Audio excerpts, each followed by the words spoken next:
Welcome to Sonia's Sweet News and Dry Humor. So someone sent me this. So it's a young woman pretending to be a man on a dating site, and what she discovered. She's 23. Her name is Ginger.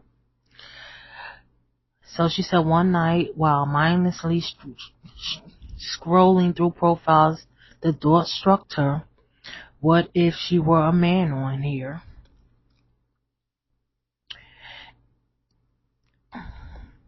She said out of curiosity, but to truly see what the experience was like from the other side, she set up a profile as a man, choosing a normal, non-flashy photo and a simple bio.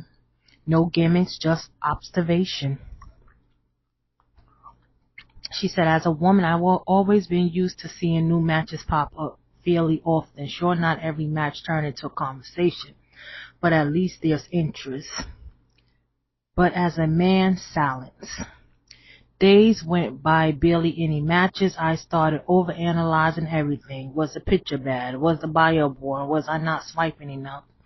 Then it hit me. This is normal for many men. While women often receive an overwhelming amount of attention, men are left swiping, endlessly hoping for a response. What they start as an experiment quickly felt discouraging. The matches that did happen were different. She said after a lot of swiping, she finally got a match. Relief, excited curiosity. Except within minutes, the conversation took a turn. The woman asked for money. At first it was subtle, mentioning a tough situation or hinting at wanting a gift to see if he was serious. But as the chat continued, the intention became clearer. She wasn't interested in the person, only in what he could provide.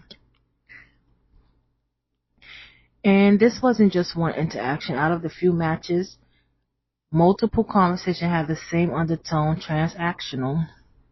It made me realize how different my experience had been as a woman, where men typically try to impress, initiate, or pursue, while here the roles seem reversed. The double standards were blatant. Before this experience, I'd been frustrated by certain behaviors from men. Shadow, interactions, inappropriate messages, or expected something right away. But on the flip side, I saw a different kind of issue. Dismissive and rudeness. I received responses that were short, uninteresting, and even mean.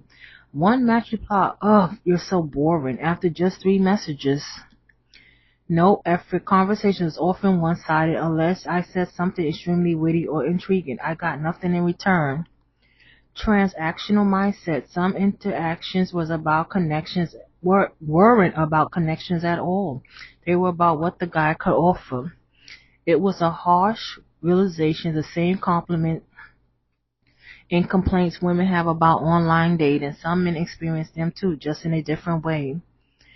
Men on dating sites are exhausted. By the end of this, I felt something I didn't expect: empathy. We talked a lot about how exhausting online dating can be for women, and rightfully so, but this experiment made me realize that men face a different kind of struggle. Constant rejection, pressure to stand out or impress, feeling like they have to prove themselves before being taken seriously. It's easy to dismiss someone as boring or not trying hard enough when you don't see what they're up against, but after experiencing it firsthand, I get it. The human element is missing.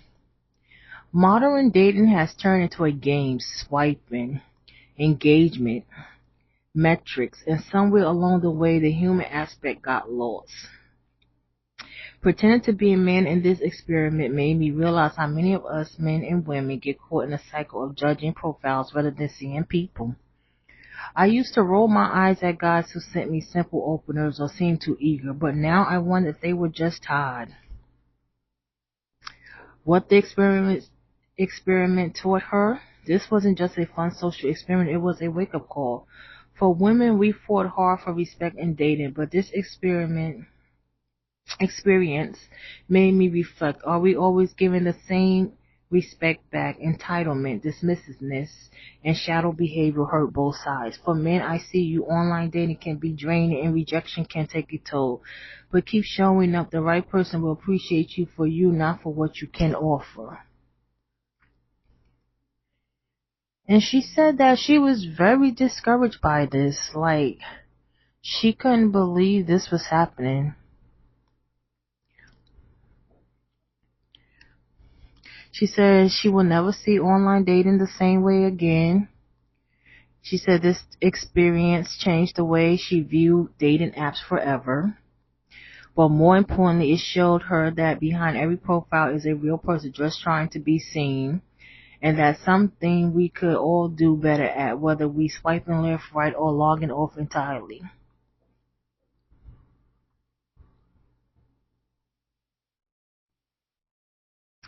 So Amir says, a woman writes something with a tiny bit of empathy towards men and women with feminism in their profile replied to state that they have zero empathy for the man.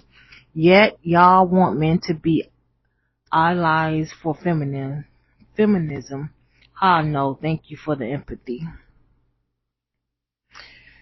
Ginger is solely lacking in the online world for men in general. In the offline world too, if we're being honest. For every woman who wants men to be open about their feelings, there are three other women who mock that man's feelings.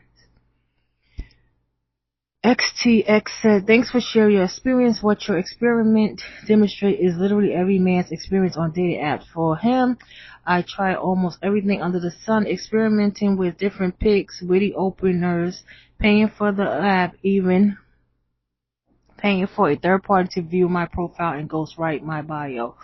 All of it had the same outcome, definite silence. The few women that did engage with him were, like you said, either lazy as if I'm supposed to magically find a way to entertain them, or transactional in the worst case. They were literally scammers.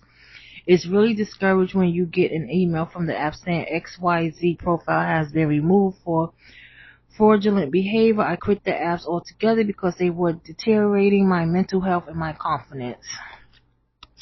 IMO, what we need are more IRL third spaces that are not the bars. Thanks for the article. L. Beatrice said men don't get as many matches because it's socialties where women don't have to settle and get married anymore.